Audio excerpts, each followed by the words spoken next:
Okay, so we're there, yeah? Are we on? Yes. Okay, fantastic. Well, hello everyone. Right, my name's Justin. I've been involved with pinhole photography for quite a while. I'll bore you to tears with that in partway through the talk. The talk hopefully won't be more than about 40 minutes, but I have been known to sort of like go on a bit, to say the least. It's World Pinhole Day today, which was started 20 years ago by a bunch of great, fantastic people around the world, but mainly the States. And it was just a day really to celebrate the simplicity and joy really of light traveling through a hole and creating an image. At a time when the consumerism of more pixels, more fun was sort of happening at the sort of greatest sort of speed, where you had to spend more to be better. You know, the idea of taking a step back and stopping and thinking and actually taking time, like slow cooking, appealed to a group of people. And I wasn't involved with the first one, but I was from the second one onwards. On the first one, me and my wife went down to the city centre in Bristol, and we advertised it a bit, and no one else turned up, but we did some pinhole pictures anyway. And the idea is today you take a pinhole picture, it could be with a DSLR, whatever, I'll come to that in a while, and you install it or upload it. You've got next month to upload it onto a website, and it's just really to promote simplicity and wonder of creating an image through a small hole. The talk's going to be basically about a lot about history and a lot about pre-internet stuff, because that's really, you know, when nobody knew what else was happening, and that really fascinates me. It's like a time we'll never get again, but it's really interesting. So there's a bit of the history and a bit of the early origins of pinhole, and also on history of photography, because I love it. So we're going to get going with it all, whatever. Hey, okay, light. Funny stuff, travels in straight lines, and when it reflects off objects, it also travels in straight lines. And when you inhibit this light through a tiny hole, like at the bottom, it creates an inverted image. A couple of things that, I mean, books on pinhole photography often just copy each other. Yeah, it really takes practicing and learning how to do it to sort of like, you know, get anything new to happen. But a couple of things. First of all, the closer the pinhole to the film plane, if you call it that, the sharper the image and the wider the angle, and the better the image can be. But as it creates an image, which is really cool. And it's been creating images since these sort of creatures around the place were nautiluses, which were 500 million years ago, swimming around the sea, and they have a hole rather than a lens to view the world by. So nature was sort of using a hole before lenses probably came in the scene. There's a bit of debate about that, but the evolution of the lens really started around using a hole before any lens came in the same way as using the hole as a sort of device for optical experimentation. Lenses didn't come on the scene really, effective clear lenses till 1400s. We humans have been seeing how light travels, or the effect of light, and the first person to write it down, as in sort of what light could be, was Mo Ti in China, 400 BC, and he sussed out that light traveled in the same way as arrows being fired, which was rather cool. And then the next person who really took it on was Aristotle. He was interested that even for a square hole, you created a projection of the sun would still be round, and he's trying to work out why that was. This is my kids here creating a picture of the eclipse, or a partial solar eclipse, through the holes in a cream cracker. I've forgotten when the next partial solar eclipses are, but when you get them, primary schools, cream crackers, or saltines as you call them in the States, and then you can reenact Aristotle several hundred times if you don't mind getting through a few packets of biscuits. So yeah, that's really cool. That works as a way of showing people image forming through a hole in the same way as Aristotle did. Alhazen, about 1000 AD, he basically knew what he was doing. Aristotle was just guessing. Alhazen sussed out the maths and the science of optics, basically, when he was locked in prison, of all things. But he also realized that the image was inverted.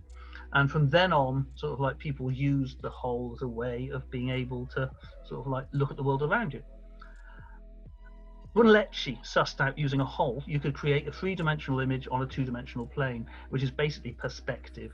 And the hole was used as a way of creating perspective in art and stuff. Before that, if you go to the Sainsbury's wing of the National Gallery, all the pre-1440 paintings, the vanishing points all over the shop. If you then look a bit beyond that, the vanishing points start working and perspective occurs. And that was all down to this guy and a hole. The earliest one-point perspective painting is that one, Masaccio, about 1430, and then they started using perspective images all over the shop. This is the Ambassadors by Holbein. You see the stretched skull at the bottom. That's in the National Gallery in London. They don't like it when you lie down underneath the painting. They get a security guard coming and sort of telling you off, even though it's what you should be doing. So try that next time, just to annoy them. And then other modern artists have been doing it, like Julian Beaver with his chalk drawings, which are great fun. And even sort of like people in universities. I love this. This is just simply some tape on the walls, done in a perspective way. So from one point, it looks like you can't walk through, when in fact it's just blue tape. Fantastic stuff. So perspective is all down to a 1 point perspective. 1 point can be a hole to view the image from. Lenses came on the scene. And when lenses came on, it meant that people, 1440, it was in Venice where they sussed out how to make clear glass. It was using a stuff called samphire, which you actually get on the seaside. You bung that in with melted glass, and it means there aren't any bubbles, and you get clear glass. It means you can start using lenses for optics and microscopes originally, of all things. But it also got used for camera obscuras, even though a lot of people kept quiet about them because they were sort of, cheating when it comes to drawing perspective. Camera obscuras, I play around a lot with camera obscuras with lenses, and it's almost like the Netflix of alternative photography. It's a moving image. It's a wonder of moving imagery, inverted moving imagery, live imagery. And I play around a lot with this. So although it's not pinhole, it's still interesting and goes on about history. People like Canaletto here actually sort of like was honest about using a camera obscura to image the world and stuff. And there's quite a few camera obscuras around. My favourites in the Isle of Man. There's a few in the States. They're all over the place, really. This one's in Bristol. If you get a chance to look at it, it's fab. Absolutely gorgeous place. Worth going up to say the least. Magia Priya, there's a few artists that have concentrated on camera obscuras. And Magia Priya from Finland, amazing. Have a look at her work. It really is delightfully different, new, simple, gorgeous. I mean, this is making a camera obscura image by blacking out a room and leaving a small hole. Something we could all do today and be able to do a picture of this and use it for pinhole today. She's also done the made out of snow and also blocks of ice as well, which she's exhibited photographs in. So fantastic fun, where you can go. Here is a one which is just simply a book hanging in a black room where the light from the sky projects on the pages of the book and the clouds moving across. It's just superb. It's simple, it's optics, and the reason that, let's say, people haven't seen much of this stuff, I think, is because it's too close to science for a lot of artists to cope with it. And I think this art-science divide, luckily, is now being sort of merged together, which is really cool. On the right, there's this wardrobe with lots of different camera obscura images in, which I absolutely adore. And then the main man, Abelardo Morel. Now I'm going to give you a date now, and you're going to have to write down a date and a time, because he's doing a talk, and he's superb, fantastic, brilliant, and does lots of room obscura stuff. If you look at Abelardo Morel on his website, which is www.abelardomorel, on May the 6th at 6 o'clock in American time, he is doing a talk. I can't make it because it's going to be midnight here, which is rather a shame, but do touch base with the guy. He's brilliant. This is a picture of a tent he's built, and what he's done is actually sort of like created this mirror, so he's projected the outside world on the ground of the tent, and he's photographing the object in front of you when it's visible from on your feet, sort of thing. I'll show you here. So it's basically what's happened here is there's a tree there, and he's projected the tree on the inside of a blacked out tent. So if, let's say, the ground has got leaves on, that tree is projected on the ground, and he's photographed that. It's a very clever way of being able to image forwards and downwards at the same time. And this is by the shores of a lake, and these are the pebbles by the shores, and he's created this tent which is blacked out and projected the view of the sort of like scene over the lake on the ground of the pebbles. It's really good. It's rather like Tim Macmillan stuff. It's time slice. It's another way of seeing the world and playing with obscuras, mixing old and new tech basically as well, which I think is really important with what we're doing and what experimental photography does.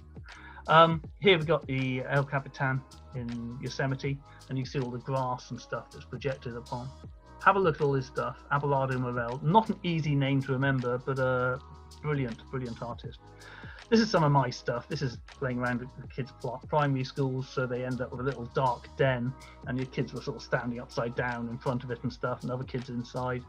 Other things I do at festivals, remember them? Yeah, I know, it's a shame, isn't it? This is Shambhala, which has just been cancelled. Green Man might be happening though. However, you go into the little sort of fireplace, and then there's an inverted image in there. And this is fun. This is something I sort of play around with. There's a big television screen inside here, so live TV. And inside this blacked out tent, we've got a big TV and a screen, and there's a plug there, which has got nothing. It's just there's no electricity anywhere. But what it is the real world projects itself upside down on the inside of a TV screen. And you've got a remote control, which doesn't work, and a TV sort of guide. So it's sort of like this performance art thing. It's also a way of disappointing loads of teenagers, which is quite fun. And this might work, so I'm going to keep quiet for a second. This is just at another science festival. See if it works.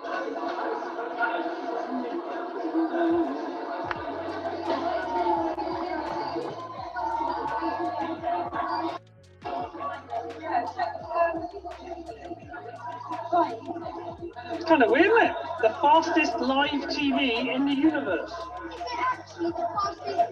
Yeah. Try and change channels. Go on, try and change channels. Go on, change channels. Go on, change channels. It doesn't work. But like, it's worth giving it a go. Go on, press things. Just hope. No, it doesn't work at all. Never mind. Ah, the joy of confusing the youth of today. Anyway, so that's sciencey stuff. I do love the mix of science and art. I think that like scientists can't cope with it because it's too arty. If artists can't cope with it because it's too sciencey, if you're annoying everybody, you're getting somewhere. This is the iScura, which is the most COVID unfriendly device in the history of mankind.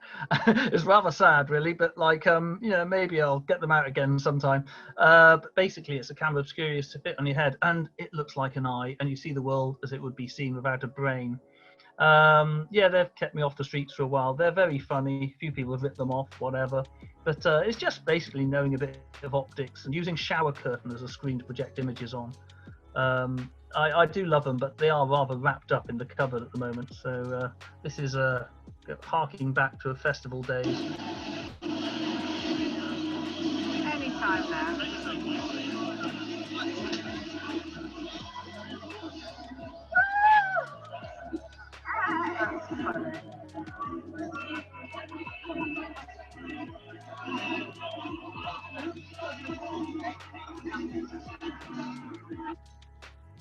Ah, yes. And here's another one which is weird. The thing about camera obscura is you can't show them in a still image. They're not a still image.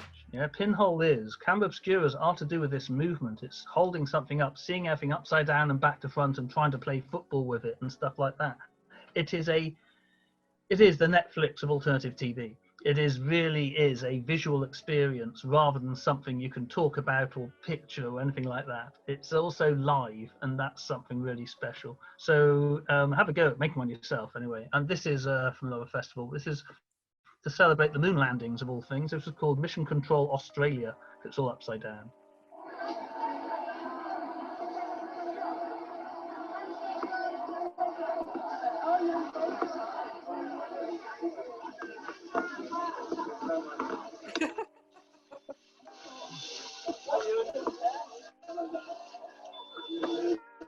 Just press things, control the mission, for heaven's sake. Oh, look, they're not doing very well. They're not, the mission's not being controlled. Oh, I don't know, there's no vote. Won't that happen? Okay, so you got camera obscuras and the fun things you can play with that. But photography and pinhole photography relied upon capturing the image. Joseph Schultz, he sussed out that light made silver go dark. They did think it was air for a while, but it was light actually affecting it. And then everybody ended up inventing photography. Bristol was the birthplace of photography, and it was basically these two people in 1803, and we've got Humphrey Davey on the left and Thomas Wedgwood on the right. Humphrey Davey was basically really interested in light and chemistry and stuff, and there he is. He's got the his own very own beer can camera he's holding. It's rather cool. And on the right, Thomas Wedgwood wanted two things. He was very interested in trying to get light to engrave ceramics, but he was also very interested in Humphrey Davey. Just what you'd like to know. However, also he was dying of consumption at Dowry Square, and they sussed out this method of creating photography, but the images didn't survive. However, that got translated into French and other languages, and everybody basically ended up knowing the same idea of light making silver darken. Humphrey Davey, Thomas Wedgwood, 1803, Bristol, yay, I'm biased. France, okay, yeah, okay, Nice von Yates, yeah, he also invented photography, as did Louis-Jacques Monde Daguerre, what a lovely name, as did William Henry Fox Talbot, who hated being called Fox. But basically he invented the negative, and that was interesting because it's like you could make loads of pictures from that. And that was quite close to here. Herschel was actually sort of in Bath, Fox Talbot was in Laycock, and Bristol is where I am. And you can take pictures of really scary looking Victorians looking like walruses with blurred babies, which is really important. And that's what photography became. Photography was photographing yourself. That's all that mattered. The only thing you wanted photos of was yourself. And that hasn't changed at all. And lenses started resulting in sort of like, yeah, bigger, better, faster lenses, spend more money, you're a better person stuff. And ended up with the joy of the selfie stick. Hooray!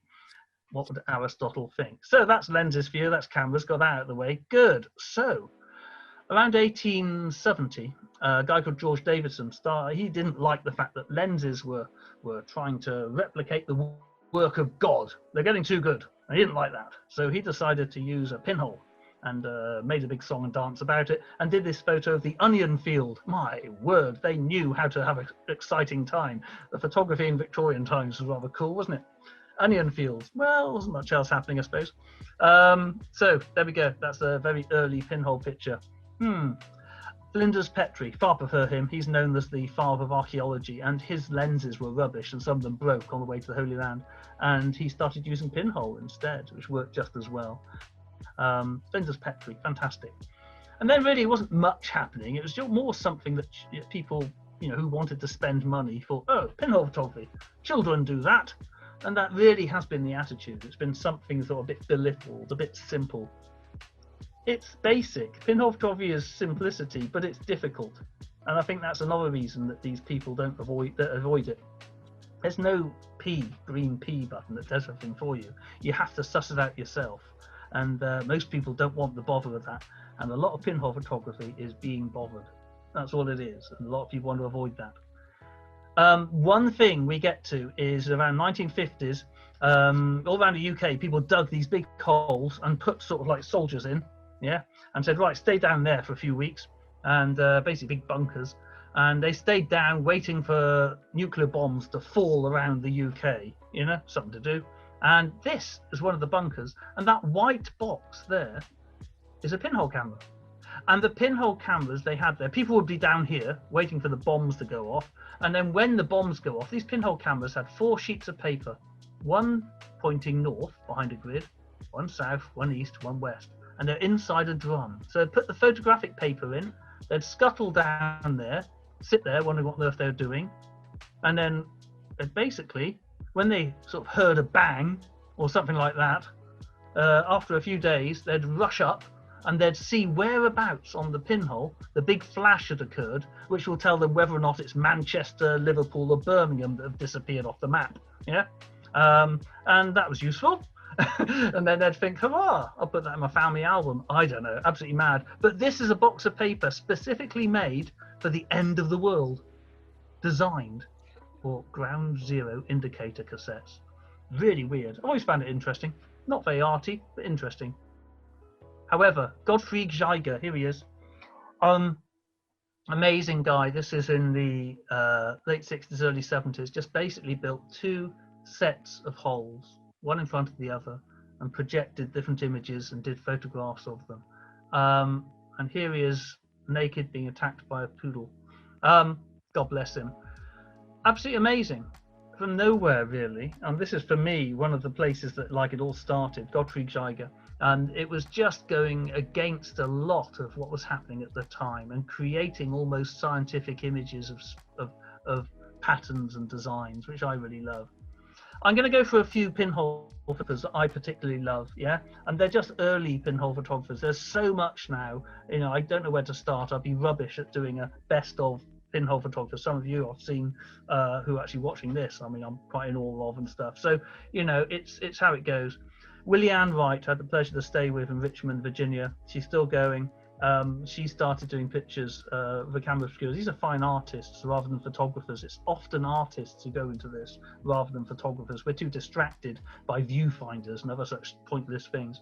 And basically what you've got is, Laura, can you see this window? It says, please move this window. Is that not on yours? Yeah, I was gonna ask you. I don't know if it's on your computer or. I don't know. We're gonna have to go carry on with it because, like, you know. I don't know if it's maybe it's Zoom because it's, I think you haven't started the call. I did start, but it's weird anyway. It's weird. I think we're just gonna have to cry. Yeah. We will have to see it all the time. But it just started now, right? I know. Okay, look, sorry about that, people. We'll just have to accept the fact that I can't move the window because if I try... Look, Steve, just put your finger over it, okay? Willie Wright. Anyway, I'm sorry, Willie Ann. Wonderful, love you. This was doing Cyberknife pictures, and she's fantastic. We love her. Paolo Gioli, again, superb.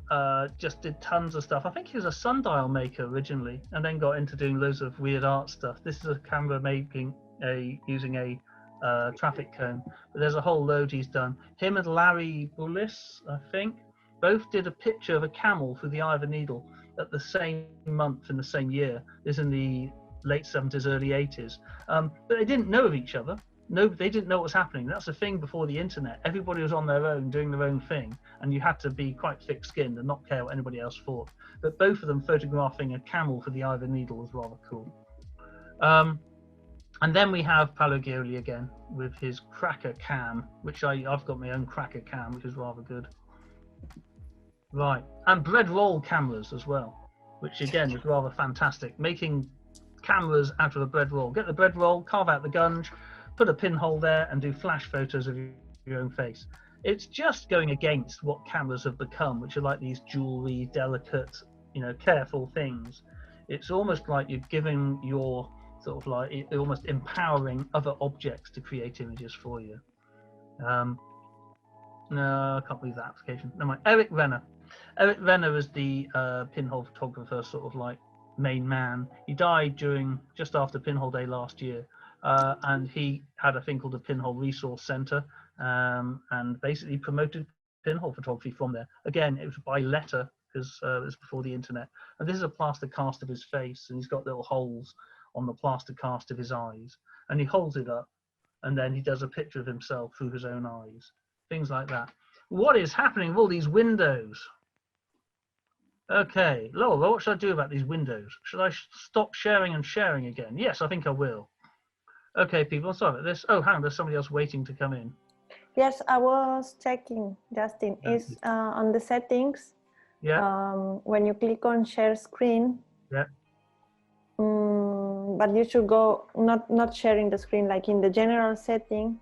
Okay, you know, I think it's just beyond my pay grade. I have no idea what.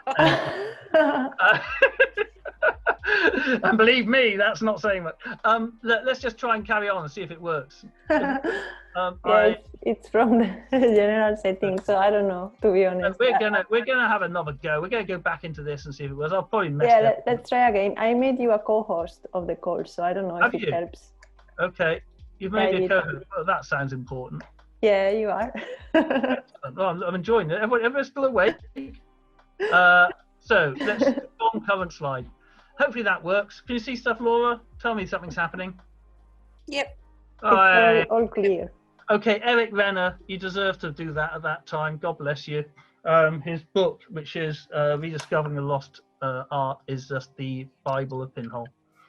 Caroline Rye. This was the first time I encountered sort of like, let's say, performance pinhole, and it was in the Arnolfini years ago. And you went into this dark room, and then you basically stood there, and there was an upside down image of her. It was in color, a really sort of fuzzy image, which slowly appeared over about sort of 3 or 4 minutes, and you were behind the paper in a big pinhole camera, and she was the other side.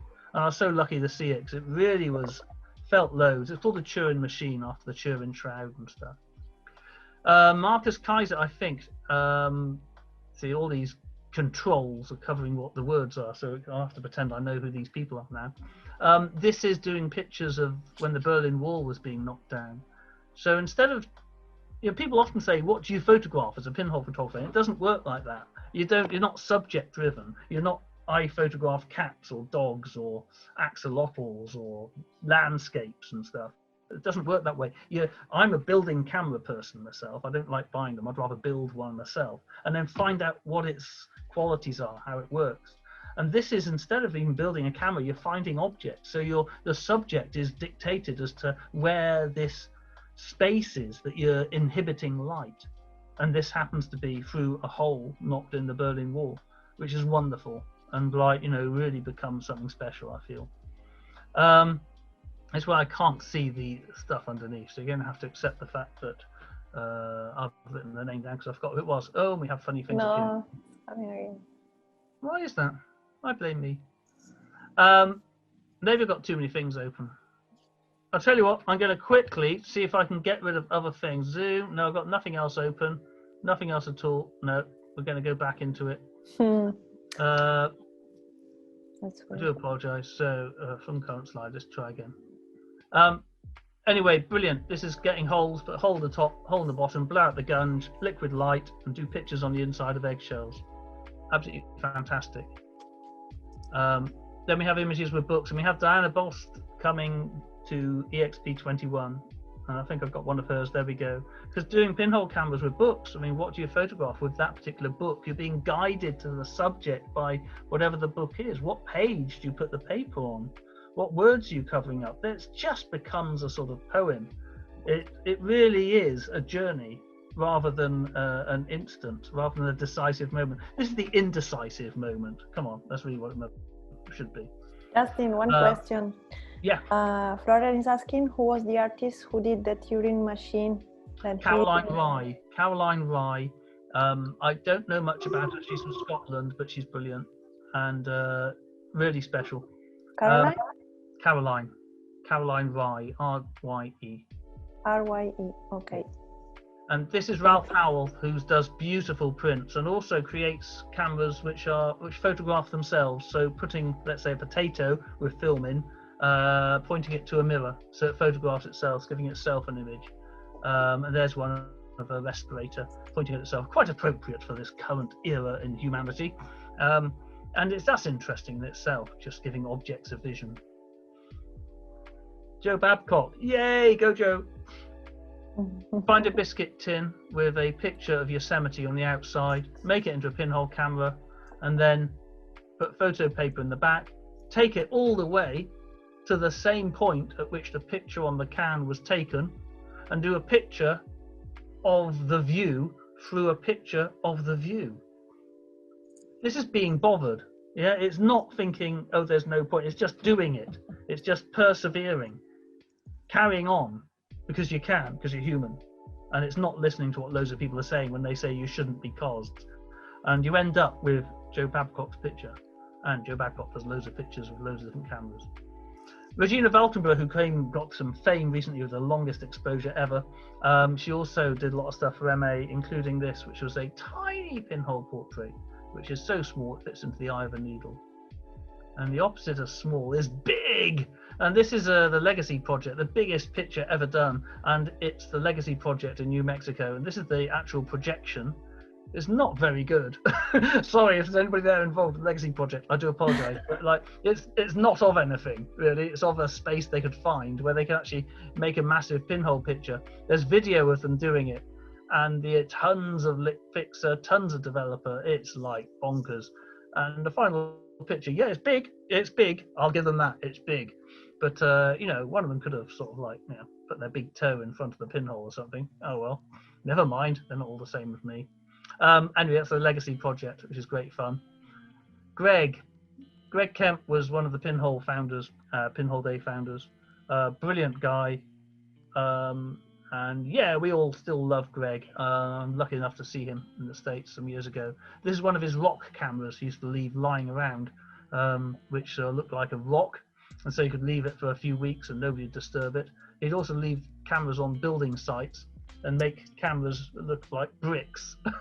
Just like, it is a play. There's a play involved here, but it's like because you're being bothered, it stops sort of like there's no end to it. You're breaking through this barrier, this I don't know, other people's conception of what is or isn't right barrier.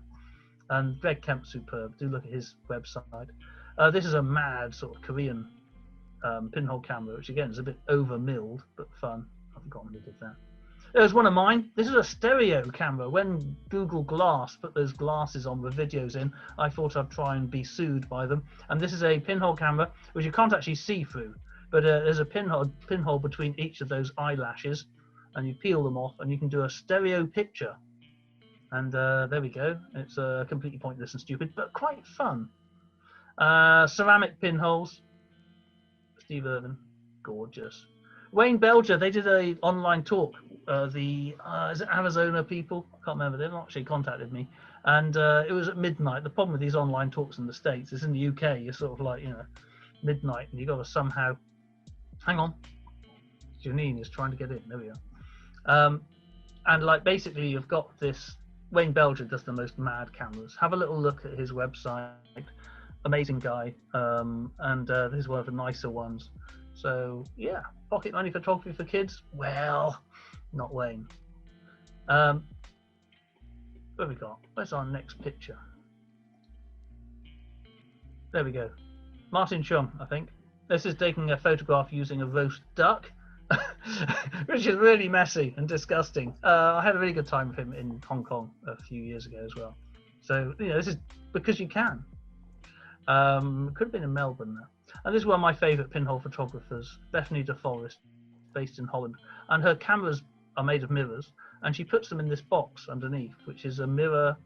It's a sort of mirror box, so the mirrors are pointing in at each other, and it reflects the image backwards and forwards. And the unlimited depth of field you get with pinhole means you end up with this sort of like continuation of an image, and you can start putting objects in. Bethany De Forest, pinhole.nl is her website, and there's a sort of cathedral made of meat, which is really strange, and it goes backwards and forwards. You can't see the pinhole camera reflected because it's got mirrors on it. But she's done tons of stuff. It's absolutely gorgeous, and that's anybody who uses a plastic duck in their photos is fine with me. Bethany De Forest, pinhole.nl. Another person died last year, Bill Whitliff, and he did pinhole. He was a film producer, I think. Did The Perfect Storm, and La Vida Brinker.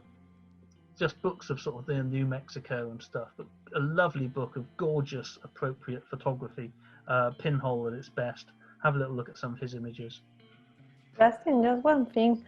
Do you have the names in your presentation correctly or not? Because I think when you pass the slides, we see like the old name. Really? So now I see Martin Cheung. Do you? Yes. I have got something askew, haven't I? It's just that someone, Gilles is asking because we can't see the names. Oh, right. And Have I sort of overlapped with my pinhole? Should I stop sharing again? If I stop sharing and reshare, think something will happen again? That's right. I am hopeless at this technology business. I really am. I do apologise. I'm a pinhole photographer. They shouldn't allow me near these things. In fact, my idea is you ban everybody over 50 from the internet. It'd be far more sensible. Save me a lot of trouble. Let me try and go back into it and see if I can get there. It'll probably be overlapping again. I'm gonna. Sorry about this, people. Anyway, it's really fascinating. It's okay, but it's just I wish I could sort of like, this is where I needed you, Lara. I needed you to. I should have said, look, I don't know what I'm doing. Okay, we're going to journalism time. Yeah, we'll go to that. You want to send me the presentation and I can share from my computer, maybe? It might be good. I should have done this before, shouldn't I? I think I've got 3. No, that isn't going it. That's saying something daft. Oh. It's like a PowerPoint? Yeah. So try to send it to me by this email. Are we back with the duck picture? Yes, we see the duck, but I don't What see picture any. do you have, Laura? Sorry? Can you see the duck? Or now, can you see Bill Whitliff's stuff? I can't see the names. Okay, there isn't a name on that one.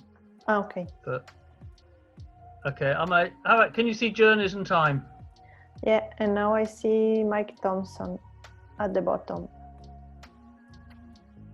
Brilliant. Okay, we'll just carry on and hope. I do apologise, people. I blame everyone else. Yeah, basically, Journeys in Time, things to do with movement and to durations of time and stuff. This is getting a box, putting photographic paper in it, and then just posting it. Real random stuff. And this is really out of your hands, and I quite like that. I remember learning to ride a unicycle, of all things, and it was like falling all the time. You had to feel as if you were falling, and I quite like that. It is an interesting thing. And I think pinhole photography is like that. You're sort of like not in control, and you've got to embrace that not being in control. And posting something off when you don't know what's happening is really cool. This is Jamie House's one, which he sent to Joe Babcock in the States. And there's Jamie House as well, setting a pinhole camera free with some helium balloons and stuff. So little journeys you can do. Valerie Burke in the States, in Colorado. Yeah, super. This is called Dancing with Light, and it's just basically putting on different records and dancing around with your pinhole cameras. It's that, I don't know, performance, movement, also being aware of light, because I think we just overlook it so much and stuff, and this actually sort of like makes you more in touch with it all. And back to Gregg. This is Gregg. Gregg got cancer, and this is a picture, several hours exposure of one of those machines that sort of burns bits out of your body. And that's what those pigeon, those sort of dove sort of pictures are, when the machine, the camera or the burning machine moves. And here's a pinhole picture of himself having his treatment. And it's just incredibly special. I think, you know, the guy was a forerunner of a lot of stuff and enjoyed pinhole photography. That's cool. I think it's Catherine Faulkner, Running Down Hills, more pinhole stuff to do with journeys, which is lovely. That's one of mine. These are those metallic balloons that bounce around the place with helium. And it's just being able to see beyond vision, being able to sort of think to yourself, what would something look like if there was a duration of time involved? And pinhole automatically opens that up, because often it is durations of time.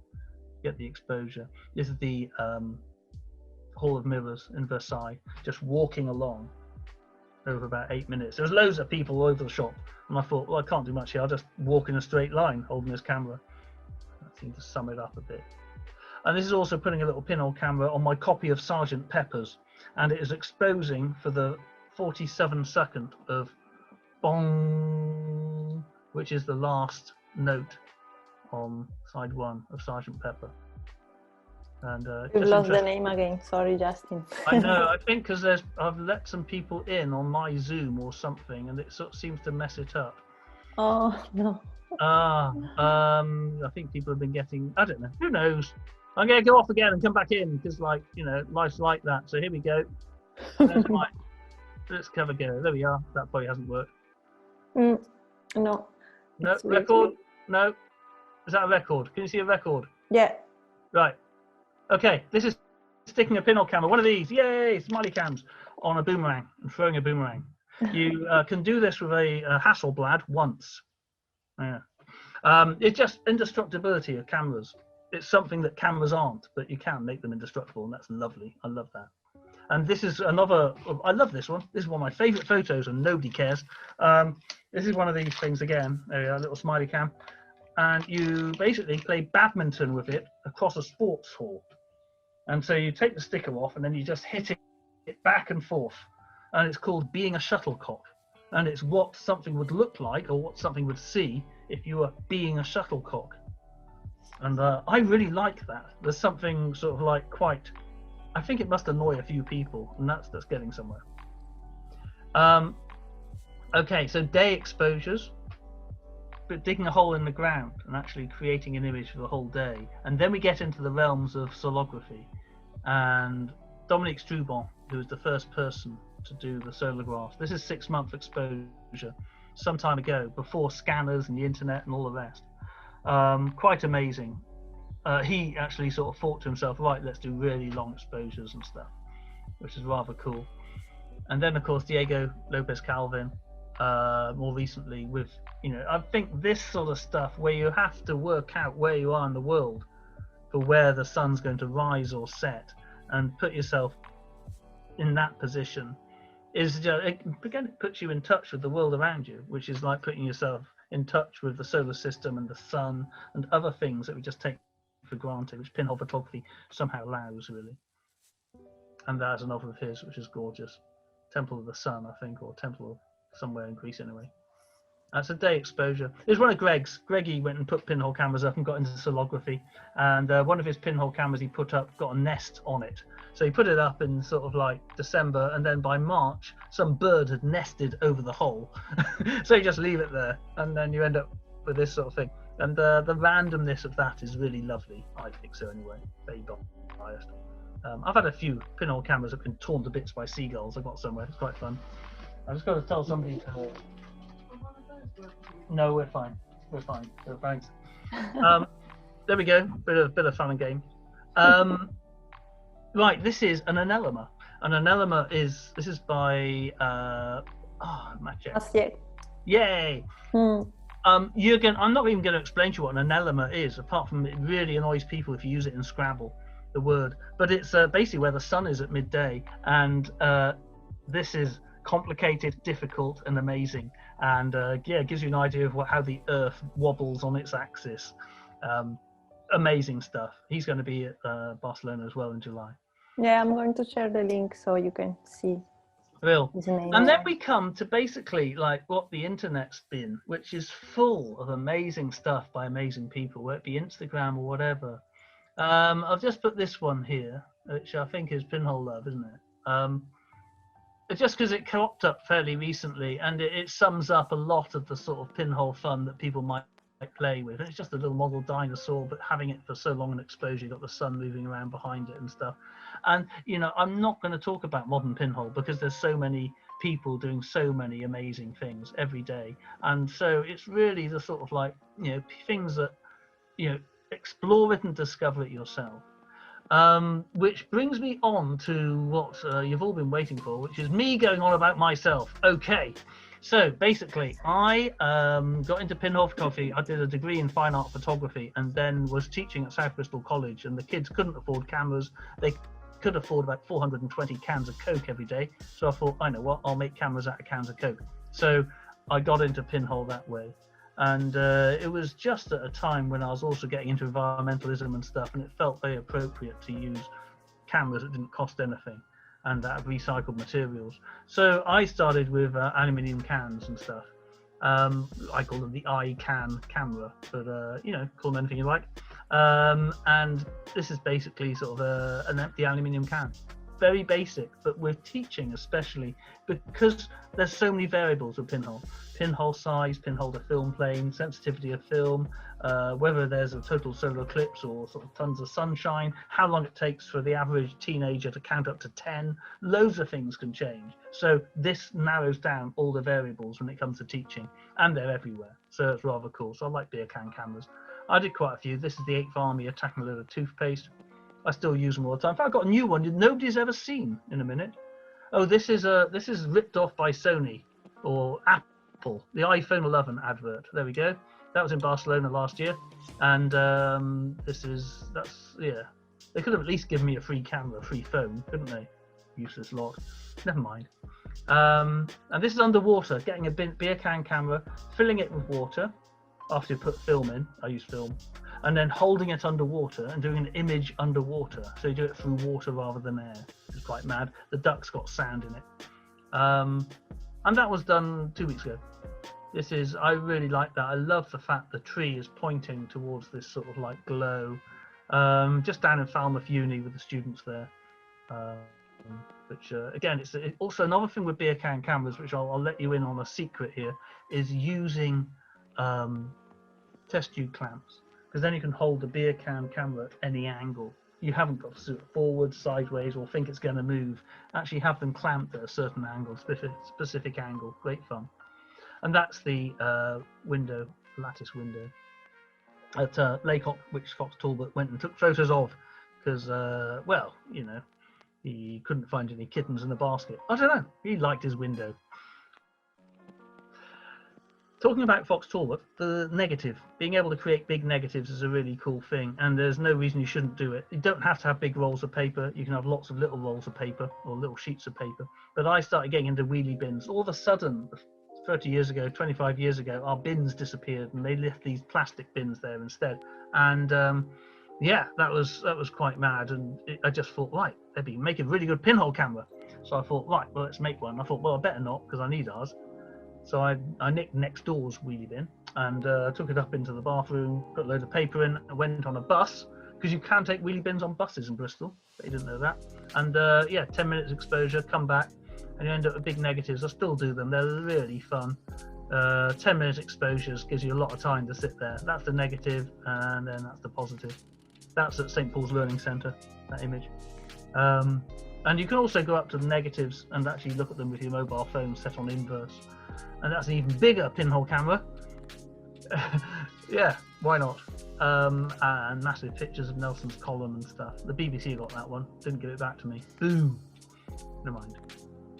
And then also evolving from the cam was the orthologram, which evolved because it was chucking it down with rain, and Birmingham University have got plastic on their windows that mean no ultraviolet gets through, and it's a complete mess. So I thought, let's try and use flash guns really close up and blind everyone.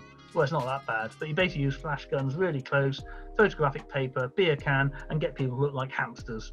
And I think it's the future of photography. From today, painting is dead. Yeah, there we go. I like them.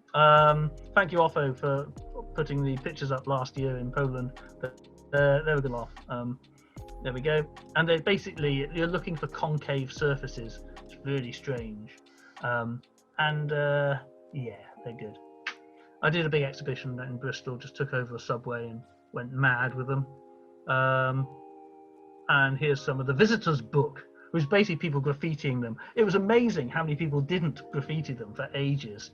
The bottom left is my daughter with hers. But like most of the people who did graffiti them were just sticking nothing on top.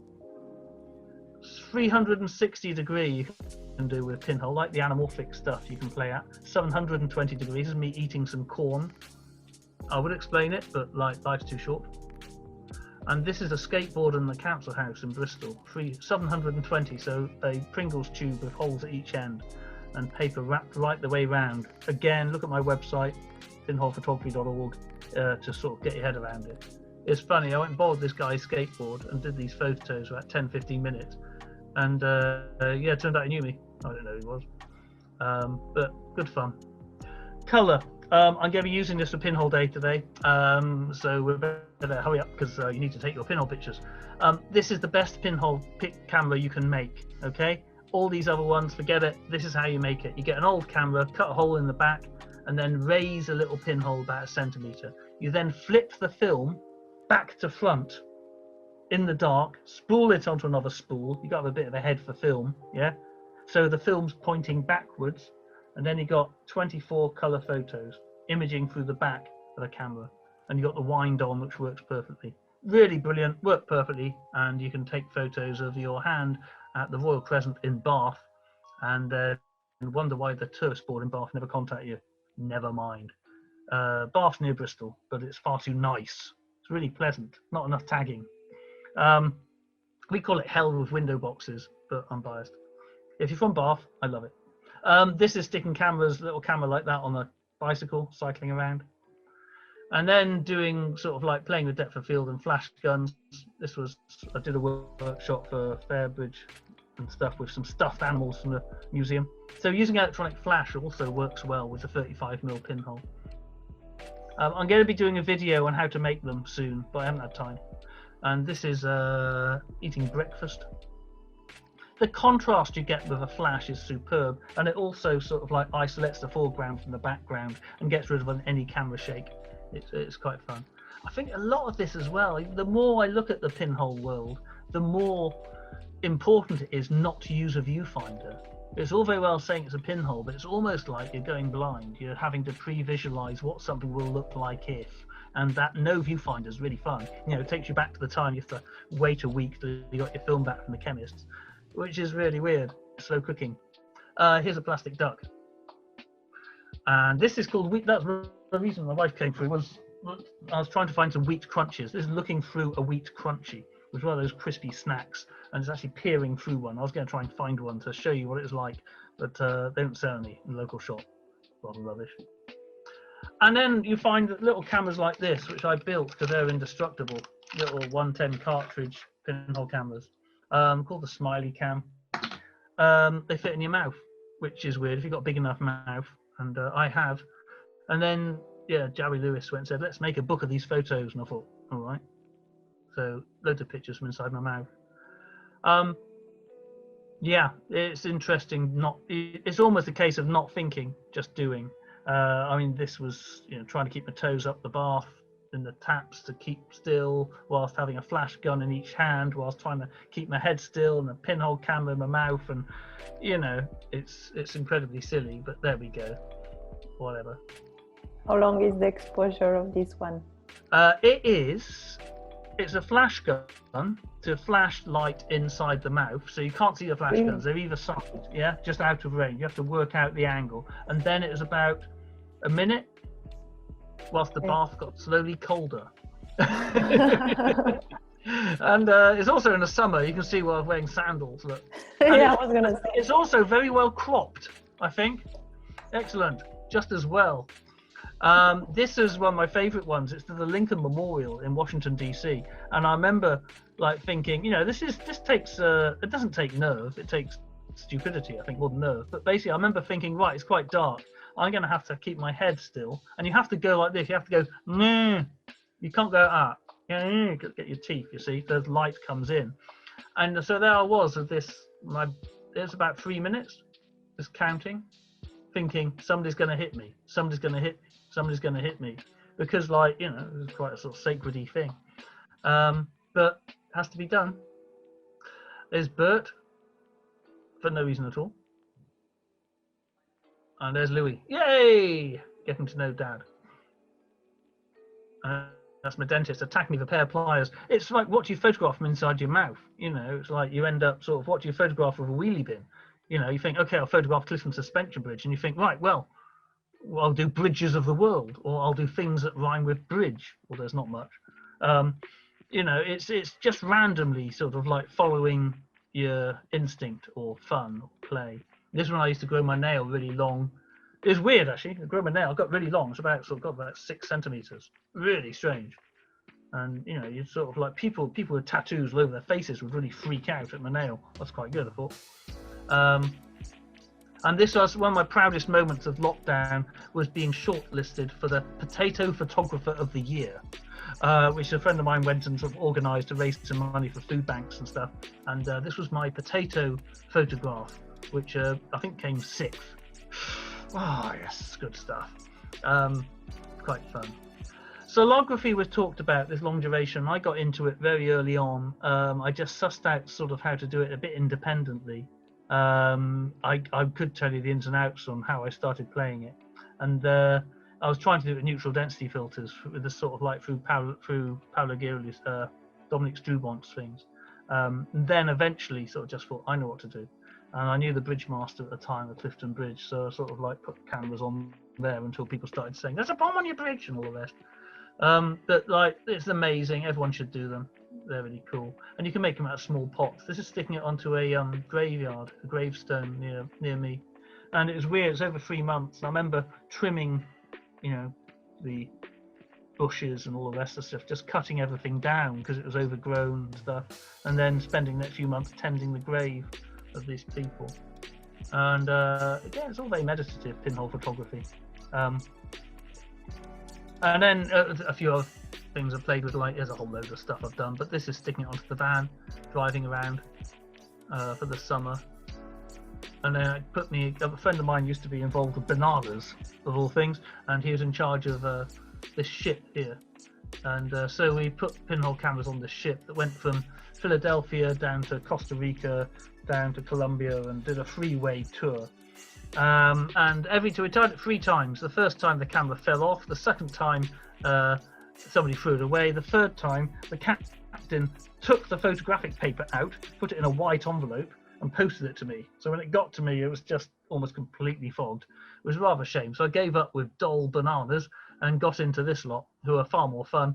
And I have managed to get about 10 foot up the rigging of one of these things, and then I've just freaked. So other people put them up for me, and they go around the Atlantic.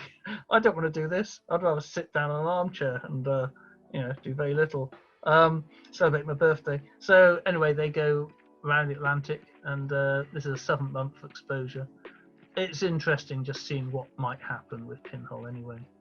Few final cameras which I've played at, which I've sort of invented. Mine. This is the Tetra Cam, made out of a Tetra Pak. One of those things when you teach design technology, you sort of get obsessed with nets. And again, it's something you see staring at your recycling box when locked down. You think, right, I'll make a pinhole camera or something else. And they work quite well. There we go. Especially when you put leaf skeletons inside the camera. People don't do this, but even though everything's in focus outside of the pinhole, everything's also in focus from the pinhole to the film, to the paper. So you put leaf skeletons inside, or anything else for that matter, and it will create a silhouette. I was chatting with the students at Falmouth about maybe putting whole loads of spiders inside, or slugs, and seeing what sort of the slug trail would make a sort of like more sensitivity and stuff. I'm doing marine natural history photography soon with them, so we might try and do that to see if we can do some slugography. And then, of course, the COVID cam. This was last week. I thought, well, there we go. This is going to take over the world. So not only have we got the COVID cam, which I was chatting to Laura earlier, I'm thinking of having my mobile phone call, when instead of being the Clash, which it is right now, of having it of somebody taking a COVID test. So whenever it rings, it goes, I thought it'd be quite funny. And there's the first picture ever taken with a COVID cam. And I thought, right, I shouldn't stop here. So this is the color COVID cam. There it is, with a color film. Yeah.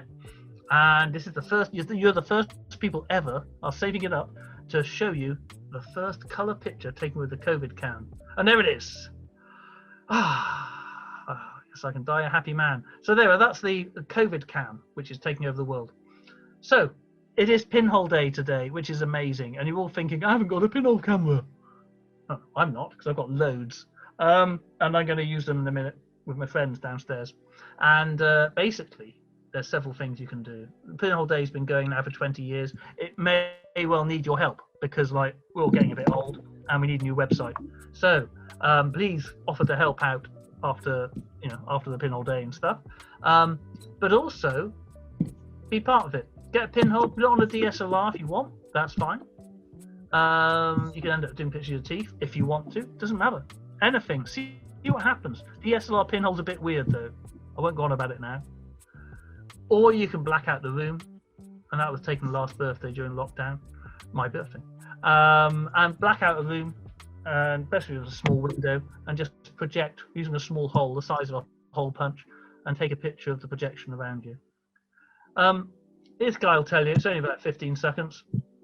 Tell him, Quinnell. So just because we're locked in our little shells doesn't mean we can't be part of World Pinhole Day this year, which is on April the 26th, my birthday. So what you need to do is you black out your room with cardboard. Cardboard's really good. Leave a hole or space. It's a triangle, quite weird, a couple of centimeters, yeah. But make sure it's completely blacked out. And then what you want to do is switch all the lights off. Get the camera. This is Rose's camera. Set it onto a time exposure of about 20 seconds, if you can. Then point it towards the projection underneath the hole. So you look that way, away from the actual hole, and you end up with a picture like this. There you go. So that's basically sort of the another way of doing it. So no excuse, be part of Pinhole Day. You've got all day to do your picture, and then you've also got a whole month to put it on, so you can do colour pictures if you want and get them developed and stuff. One of the things I want to promote, there's two things I want to promote at the end of this, apart from Wheat Crunches, my sponsor, is the Real Photography Company based in Bristol. We have a dark room, we do community work with loads of local groups and schools, and also we do online workshops in alternative photography.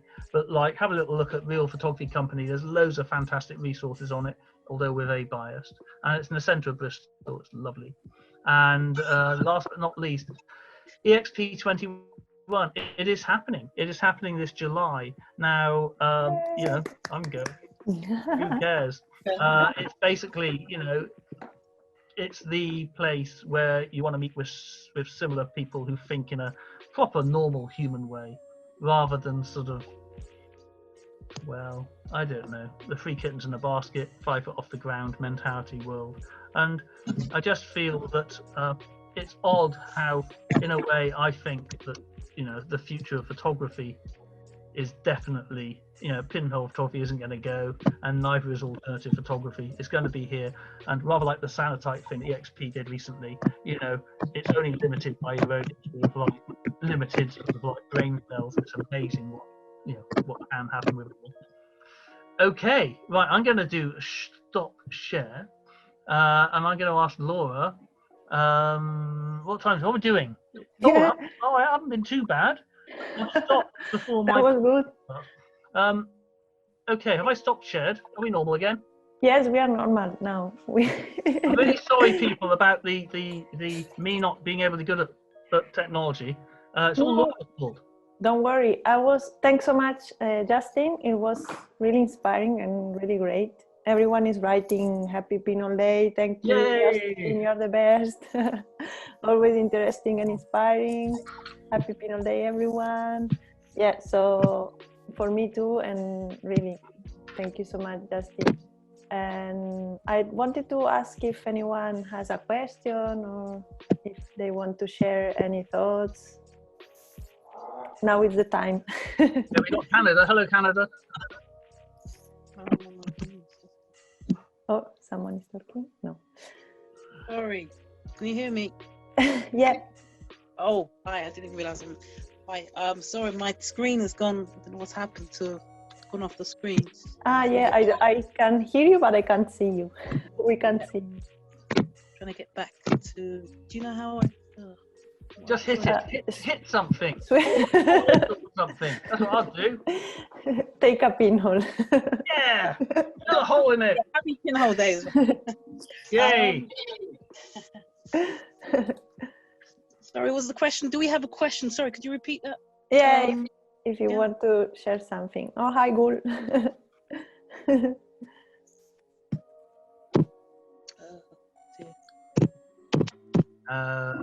Everyone's too scared. I really don't know. Hi, girl. Sorry, I don't know if you see most of it. Hey, there's Ruth. Hi, Ruth. Question. So anything about I'm good at pinhole? capital to cope with.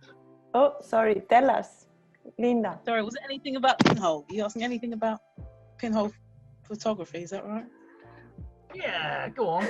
I'm good at that.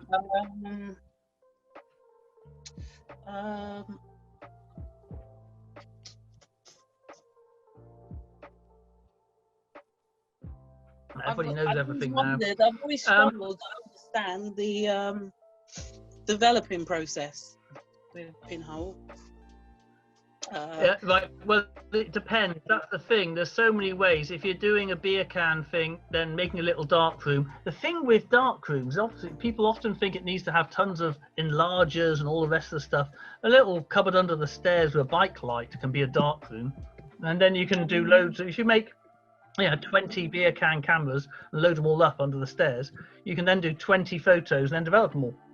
I'm not very good when it comes to health and safety, as you can tell, but that works. But then solar graphs, you don't develop them, and then most pinhole cameras you don't point towards the sun, but solar graphs you do.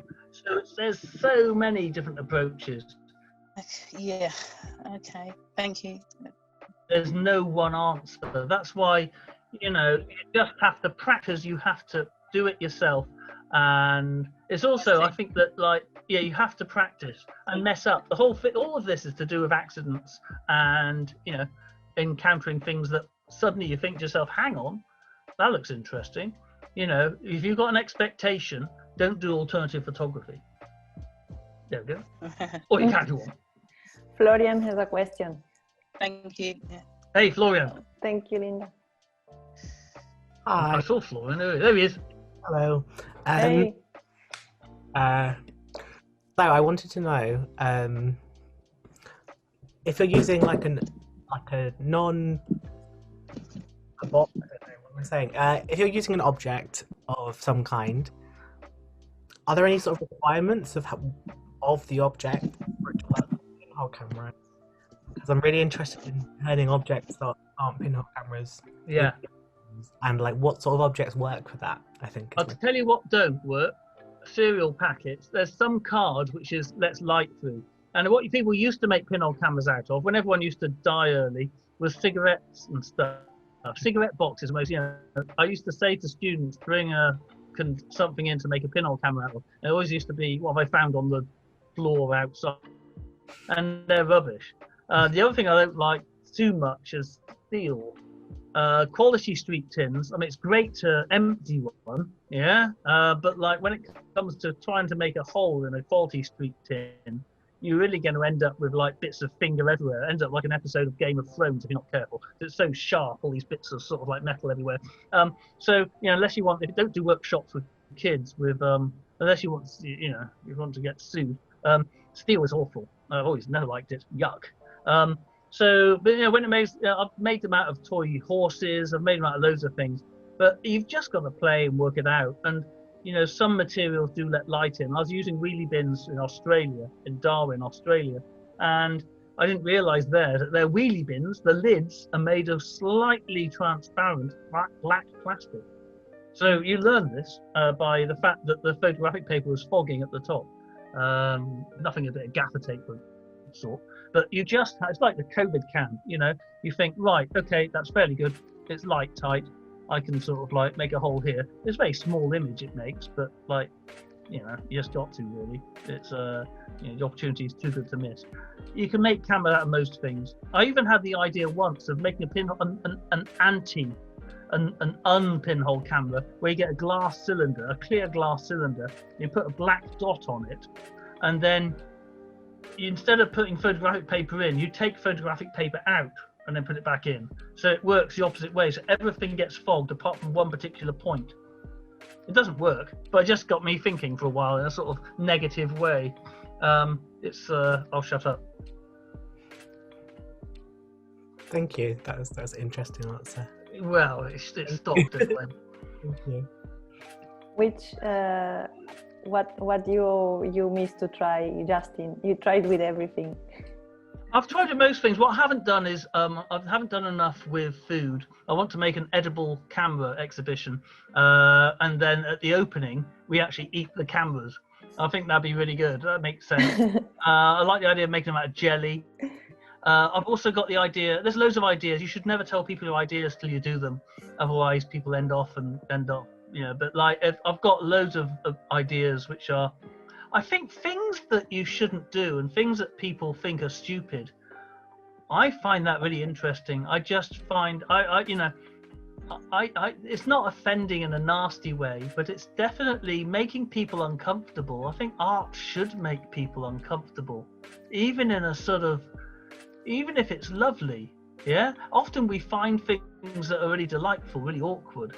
Yeah, it's strange. I was looking at some picture recently and it was just gorgeous. Some photo I saw, a lovely thing. I wonder who it was. Anyway, I want to feel uncomfortable in a lot of time, and I'm on one now. But anyway, I'll stop. I agree. Oh, there is another question, Stephanie. Somebody else got a question. Oh. Yes. Hello. Can you hear me? Hello, Stephanie. Hello. Greetings from Switzerland. Sorry for my English. I'm questioning myself because I'm passionate about pinhole photographs, but I'm also a contemporary artist, and I see so many amazing works from people from around the world, and I'm questioning myself about the existing the status of pinhole photography in contemporary art today. I see a very big community on the web, but it's very few, it's not so much represented in museums or so. I have this impression. I agree. What can we do? I don't know, and I mean, I know that the UK won't really touch it. I do better, if you call it better, in the US and in Europe. The UK, yeah, if it's been, you know, I've been laid into by people in charge of quite big galleries in the UK. This is 25 years ago. Yeah, people who really sort of like, you know, don't like it. And I think it's this mixture of art and science means it's not creative. I think because it's slightly to do with what children can do, then somehow that's not creative. There's a lot, I think, of barriers that people can't really cope with it. I'd like to ask people why. I mean, it's one of those things. I did a degree in fine art photography, and you know, I could say the word existentialism if you want, and you know, I did philosophy of art and language for 2 years, and that's all very well and good, and it's great and it's fantastic, and you've got to analyze stuff, and you've got to take things to extremes and look at it and read it and write it, but you've also got to do it. And I think the doing and then encountering what you've done afterwards is almost like not treated as fair. And I would rather not know what I'm doing till something's on a wall and then think about it. I'd rather that. I'd rather the journey rather than knowing. I don't want anything to be predictable. I think that there's so much. I showed you some of those images earlier and stuff, some of the early things, and some of those really deserve sort of like to be up there. And there are, you know, there's been some alternative photography exhibitions even in the UK a few years ago and stuff, which have been amazing. So I think, you know, I think people will still, you know, put it up there, but I feel very sorry that it's difficult to sort of, you know, somehow force one's way in. I don't know, maybe it's better not to. Yeah, maybe it's better just to carry on sort of like on a limb. I think you can get away with more, really. Yeah, not sure. Yeah, but that's so many times I'm doing stuff and people call it, you know, mediation, artistic mediation. I don't know if we can say it in French, in English, but I'm doing entertainment for the public, and that's very disappointing sometimes. But I think, yeah, people will interpret it as that. People interpret it as play. People interpret it as magic. People, there is something about pinhole photography which, I mean, a lot of people grew up. I grew up with a book called Pocket Money Photography, which is a pinhole camera thing, and you're up against, you know, Nikon and Canon and Minolta don't exist anymore. Nikon and Canon will never manage to make money from pinhole. And I think that's another thing as well, is that, like, you know, it is a non-commercial thing. It is something you have to do and learn. And I think that's sort of one element of it. You know, it's difficult to sort of, you know, to promote it in some ways. But I think, you know, we need to just chuck it out there more. I'm not sure. I mean, I think the best way of putting images up these days is just paste them onto a wall, being honest. Where people are, I don't know where, you know, I mean, especially with recent last year and a half, best thing is to sort of like just paste things up and, yeah, let people cope with it, maybe. Anyway, look, well done, Switzerland. Excellent. Okay. Somebody who does digital, yeah, sorry, waffle. Yeah. Mm-hmm. Thank you, Justin. It was great. Okay. Let's do experimental photography festival here. Yes, we have to do it for sure. I think we need to do experimental photography festivals everywhere. I think that experimental photography, I mean, it's like, you know, the more I sort of, let's say, have fallen into it, and with the Real Photography Company, we, you know, everyone's got their speciality. And even though we do a lot of 35mm developing and printing and projects and stuff like that, the alternative stuff is great. We're just about to do a load of workshops outdoor photography, because we can't do indoor stuff. So it's all the sort of like, you know, mixing up half a ton of spinach and sort of like creating chaos with that. And it's just something that it's accessible, and it's also to do with interacting with people. And that, I think, freaks people out, especially, I mean, with all due respect, there may be some Falmouth students here. I don't know. If they are, then you never speak to me again.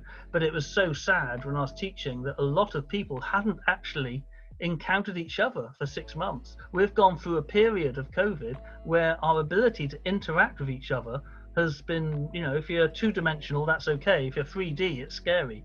And, you know, I think we're going to have to retrain ourselves with that. But as I say, one thing about the participatory nature of alternative photography is it's there. So yeah, looking forward to sort of going mad with spinach or turmeric in my sort of little gig. Are you going to take it in July? Are you going to take spinach here? Oh, probably. I'll probably sort of like, I don't know what I'm doing. No, I think I'm doing something in July. I might bring some turmeric stuff because, like, yeah, I've heard you have some sunshine in Barcelona. Yes, you will. So, yes, Justin is going to, if for who doesn't know, Justin is going to come in July in Barcelona. We're gonna have him here, and hopefully everything work well. You can cross the border and everything's going well. The festival is the 21st to the 21st till the 25th of July in Barcelona, and we have different artists doing workshops for different techniques. Among the technique there is pinhole and solarigraphy, the ones that we are talking today, and Justin is going to make amazing activities as always, and without Justin there is no festival, so you have to come. Yeah. But I won't bring the eyes. I won't bring the eyes because that will get confiscated at the border. Oh, yeah. Right, now look, I'm gonna have to go and celebrate my birthday because one of my primary school friends has just turned. Yeah, go celebrate. Right, we are echoing. Look, thank you everybody for being here and stuff. Do try and do a pinhole picture. Try and take any pinhole picture. You've got all day to do it. Doesn't matter how. It doesn't matter if it's a DSLR with a little pinhole in front. Even black out a small room and then sort of like create a camera obscure image. Even photograph, make a little pinhole camera obscure and photograph the screen. It doesn't matter. Just have a go and play around with it and explore with it a bit.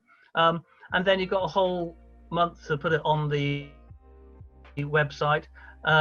Pinhole Day is the website, pinholeday.org, and it's just something to try and keep going. And also next month is Cyberknife Day apparently sometime, so we'll have all of them sometime. You know, that's good.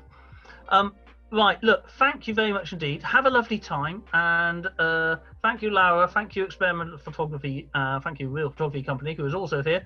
Ruth is waving her hand and she's saying goodbye. Oh well, I've lost Ruth. Thanks for your time. Thanks for your company. I'm going to have to go and open up some more aluminium cans to make some pinhole cameras. Yay! Bye. Thank you. Thanks so much.